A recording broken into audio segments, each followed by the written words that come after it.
Excel'da ma'lumotlarni filtrlash qayerda amalga oshiriladi? Excel'da ma'lumotlarni filtrlash amalga oshirish uchun siz menyudan data degan menyuni tanlashingiz kerak va u yerni bosganingizda filtr degan tugmacha chiqadi. O'sha filtr tugmasini bosgan holatda siz filtrlashingiz mumkin. Filtr qo'yish tartibi: jadvaldagi ustun sarlavhasini kataklarini tanlaysiz. 2. Data menyusiga o'tasiz, yuqori menyuda joylashgan bo'ladi. Filtr tugmasini bosasiz. Ustun sarlavhada kichkina belgi paydo bo'ladi.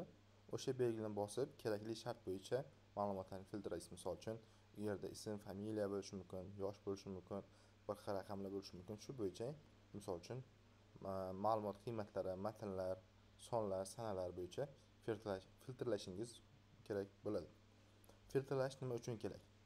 Xo'p, bu yoqda 3 taga yaqin sabab keltirilgan.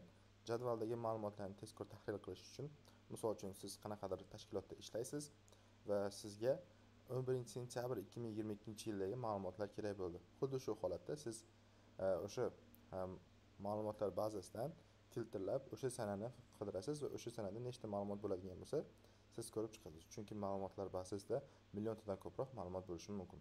Ikkinchisi, faqat kerakli qatorlarni ko'rsatish, qolganlari vaqtincha yarashiriladi. Bu narsa nima degani? Misol uchun siz filtr qilganingizdan keyin sizga tegishli bo'lgan ma'lumotlar qalqib chiqadi. Undan boshqa ma'lumotlar ko'rsatilmaydi. Ko'rsatilmaydi deganda u o'chirilib ketmaydi. Faqatgina yashirilib turiladi. Agar siz filtrni olib tashlasangiz, yana ma'lumotlar o'z holiga qaytadi. Xo'p, uchinchi sababi katta hajmdagi jadvalda tartiblarni saqlash va qulay ishlatish uchun. Xo'p, endi xulosaga kelsak.